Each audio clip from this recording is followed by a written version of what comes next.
Today we're going through 7 categories of shoes ranging from the best Easy Day shoes to the best carbon fiber plate, the best overall, and even the most disappointing shoe of 2020. Now, before we get into that, I have to give a quick disclosure. These shoes are shoes that I've purchased with my own money, so that means I didn't get a chance to try a whole bunch of shoes, if I'm being honest. I've tried 13 shoes over 2020, so if you don't see a shoe that you really enjoyed or you think that should have been on this list, make sure you leave a comment down below explaining why that is your choice, and maybe it will help others make their buying decision. Now, with that out of the way, let's get into the first category, and that is the best Easy Day shoe.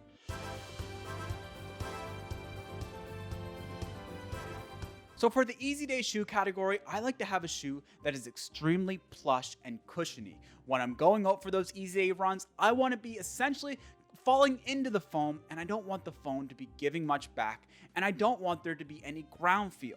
So with that in mind, the 2 shoes that I have as my contenders for the best Easy Day shoe are the Clifton 7 and the Triumph 17/18. The Triumph 17 and 18 are essentially the same shoe, so they're being considered as one for this category. But there was one that stood out above all, and let's open up the envelope to figure out which one that was. So the best Easy Day shoe of 2020, in my opinion, is the Clifton 7. The reason that I didn't go with the Triumph 17/18 for the best Easy Day is because I find that Power Run Plus midsole foam to not really compress and stay compressed. I find that it's relatively snappy, honestly. Whereas the EVA foam in the Clifton 7 is that traditional Easy Day shoe for me. Now, I'm sure that the Bondi 7 would have been even a bit more cushiony, but I didn't have the funds and I didn't want to go pick it up. There were some other cooler shoes that I want to spend the money on. So yes, the Clifton 7, that EVA foam, you pretty much just fall into. It doesn't give much back. You feel like there's pillows on your feet. I don't know what else to say. So yes, the Clifton 7 is my Easy Day shoe of 2020.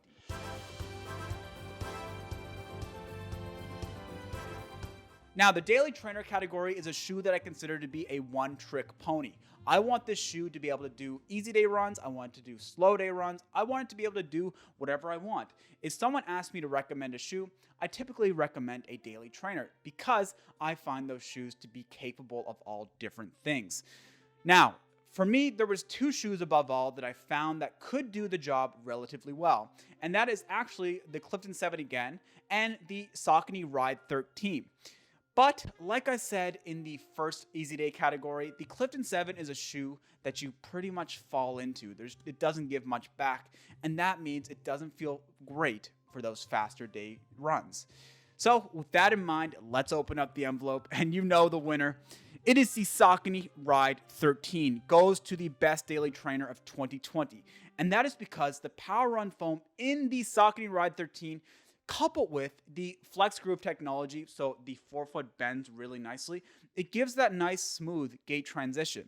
And I honestly was able to pick it up. I could use it for faster day stuff. Easy Day stuff wasn't the best because the foam's a bit firm, but it can do it. And honestly, if you were to ask me, could you run a marathon in it? I'd absolutely say yes, considering I've run marathons in the Brooks Adrenaline line, and that is just, it's so heavy and clunky. So yes, the Saucony Ride 13 gets the crown for the best daily trainer of 2020.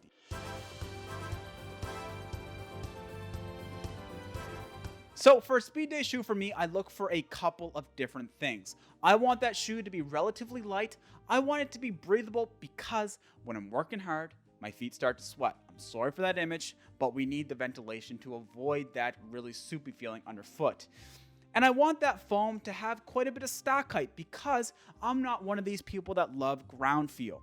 I know that's not a popular opinion because a lot of people like to have that ground contact feel when they're going fast, but for me, I like a higher stack height and I want that foam to be very bouncy. Now, that's a hard thing to get, but there have been a few great shoe companies that have figured it out.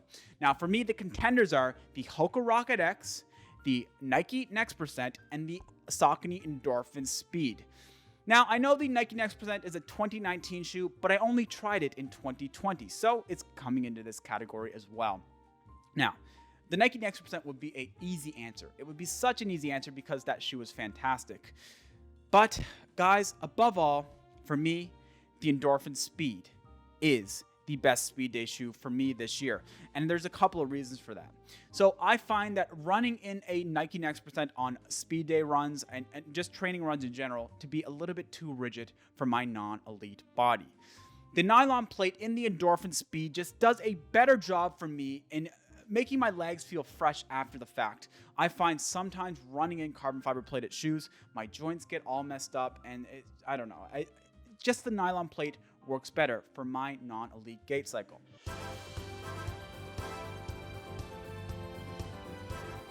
So in order for a shoe to be considered versatile for me, I want that shoe to be able to go out on easy runs, fast day runs, tempo runs, everything in between. I want it to be able to do it all. And there were a couple of great shoes that I considered to be very versatile.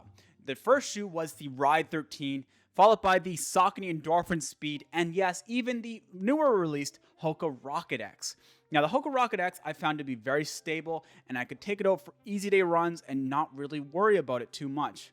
The Ride 13, the same thing. Like I said, in terms of the daily trainer, that is the best option for me. It was very versatile because if I want to pick it up in a daily training run, I can do that. I can go easy on it. It was great for that. But guys, above all, the Saucony Endorphin Speed was the most versatile shoe for me this year. Now, there have been people that have said that taking it out for easy runs isn't its forte, and I would agree, but you can do it. That foam is soft enough to go on easy day runs for sure, but it doesn't sink in enough for me to consider it the best easy day shoe. You could take it out on faster stuff, like I just gave it the category a winner for the speed day shoes, and it feels absolutely fantastic. You could take it out on daily training runs, which is kind of in the middle of those fast day and slow day runs, and it feels fantastic.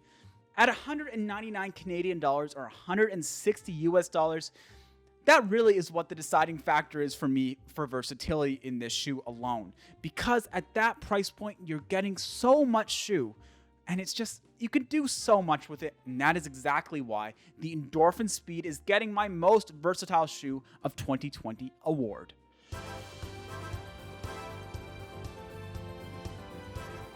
Now, with every block of gold you get, there's always going to be some that just can't be winners. And unfortunately, that is true in terms of running shoes as well. There have been so many great running shoes released in 2020, but there's also been a couple of duds as well. I'm specifically thinking of Nike. I bought a few Nike shoes this year and returned them, so they're not even making the list because they could have opened up a bit more if I tried, but the first few runs were just awful. I had to return them to get my money back. But the shoes that I've kept and turned out to be duds are, honestly, I'm sorry to do this, but the Saucony Triumph 18 and the Brooks Adrenaline GTS 21. Now, why do I say the Triumph 18 is a dud? Well, I did love the Triumph 17 quite a bit, and I did have high expectations that it would continue on in the Triumph 18. But guys, the Triumph 17 just does a better job at what it's meant to do. The Triumph line is meant to be that ultra high cushion, and you can take it out for easy day runs. And I found the Triumph 17 foam to be just a little bit more forgiving, if not, I don't know. It just, even though they're so similar, I did find the Triumph 17 to be a better easy day shoe. The Triumph 18 is stuck in this weird realm where it's not a great easy day shoe, and it's not a great daily trainer because it's so heavy. The weight just doesn't do any favors to it. Now, if they could cut down on the weight of that a bit, that might do a better job at those daily training miles, but I don't think the Power Run Plus midsole foam is the best for easy day runs for me because I like to fall into the foam. I don't want to be pushed back up into it.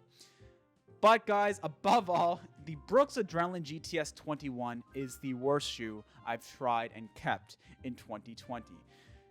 It's so clunky underfoot. It's just, I understand it's a stability shoe, so it's meant to be that big built up, but stability shoes are progressing and the Adrenaline line is staying put in place.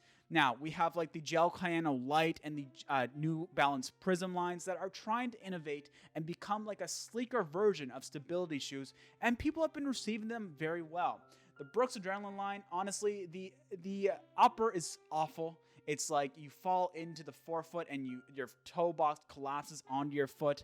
It's so clunky underfoot. The foam, it doesn't know what it's doing. It's trying to be soft on one side, but it's firm on the other. So you're getting like a very awkward ride underfoot. It's just, I'm sorry to do that, Brooks, but unfortunately for me, the Adrenaline line just is the worst shoe that I've tried in 2020. I hate to do it, but you guys got to know the facts.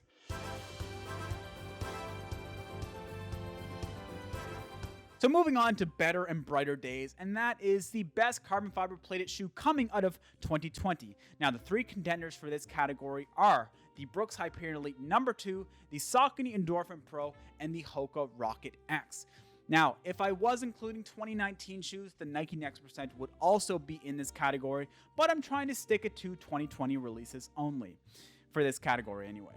Now, above all, what I'm trying to find in a carbon fiber plated shoe is one that will work for my gait cycle. It's not trying to manipulate my gait cycle too much, and I'm not overpronating too much, because I do tend to overpronate a little bit, so I don't want that to be amplified due to my shoe choice. Now, with that in mind, I'm gonna have to put the Endorphin Pro out of the race already, because although it's a great shoe, I found that carbon fiber plate to be too rigid, and they have like a very soft piece of Power on PB foam on the medial side with the inside heel. So when you're compressing the foam, the carbon fiber plate's kind of keeping that midsole firm, but that outside heel is causing that overpronation.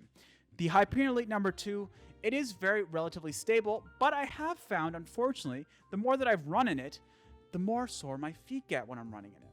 And it's quite a shame, because I did really enjoy that shoe. Maybe I'll try it again once I'm a little bit stronger.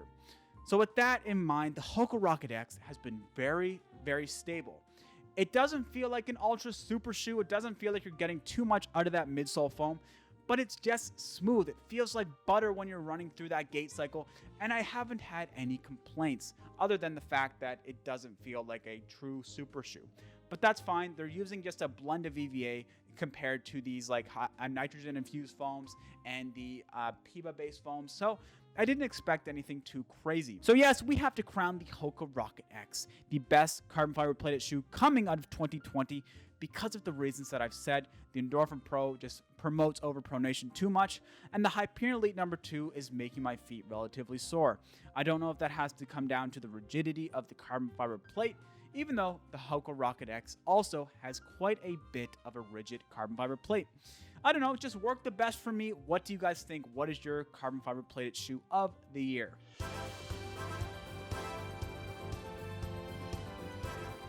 So moving on to the best overall shoe of 2020. Now, out of the 13 shoes, this is the shoe that I would buy time and time again without question. If I were to lose this shoe, I would go right out and buy another pair if it's available, and that might be giving away a hint. So for me, guys, it has to come down to the Saucony Endorphin Speed. I tried to find other shoes that I would consider buying again if I lost it, but there just wasn't any other shoe. The Saucony Endorphin Speed is my favorite shoe of 2020, and maybe my favorite shoe that I've ever run in. It just feels so fantastic going slow, feels fantastic going fast. It's just a great everyday shoe. And guys, the name Speed does it justice very well, because that Power on PB foam mixed with that nylon plate is the perfect combination for me, a non-elite runner. And I think it would be for you as well. So if you haven't tried that out, if you can get your hands on it, go try it out. It's such a fantastic shoe. And that's going to wrap it up for the award show of 2020. Now, this is just the inaugural one, so if you can think of ways to improve on the award show, leave it in the comment section down below. And as well, I'd love to hear your shoe choices for your top shoes of 2020 if you tried more than a couple. Let me know in the comment section down below. I hope you all had a fantastic holiday season, and I will catch you on the next one.